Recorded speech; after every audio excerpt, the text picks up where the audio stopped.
في امل؟ لا في امل طبعا، الامل موجود، وبدليل ان احنا ان شاء الله زي ما حضرتك ذكرت من شويه النسخه الاولى ونجاح النسخه الاولى للعالم عالمين. ده كان نجاح قوي جدا.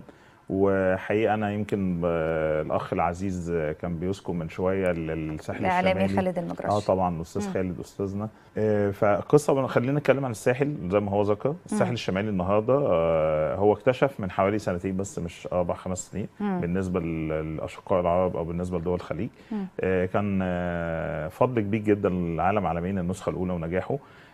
احنا كمستثمرين موجودين وعندنا مشروعات النهارده في العالمين من سنين طويله. النهارده حسينا بالسايح الخليجي والسايح الاجنبي كمان السنه دي والسنه اللي فاتت الى حد ما، ونسبه اشغال 30 35%. النهارده ما بقتش سياحه داخليه او سياحه اللي احنا معتادين عليها كمصريين. لا، الساحل الشمالي كان طول عمره مصريين بس، ومنشآت كل روادها مصريين. لا، النهارده في سياحه اجنبيه موجوده، واحنا مع حضرتك دلوقتي موجودين، ونسبه اشغال يمكن في الويك اند بتصل ل 100%، منها حوالي 35% خلايجه واجانب موجودين بخلاف المصريين خالص.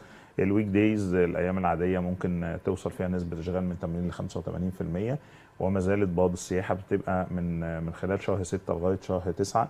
النهارده في اشقاء عرب بينزلوا على مطار برج العرب ومطار القاهره، وبيجوا على الطيران المنتظم وبيجوا للساحل الشمالي. ده فعلا حصل من سنتين بالظبط، السنه اللي قبل اللي فاتت والسنه اللي فاتت.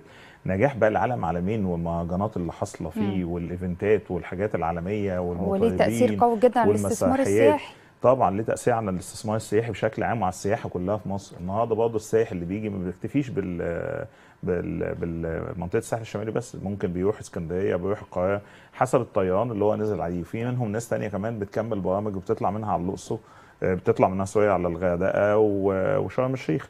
فالنهارده السائح بيجي ياخد باكج جوه مصر. النهارده بيقول انا بزور عده اماكن، فهو النهارده بيلاقي عده اماكن يطلعها.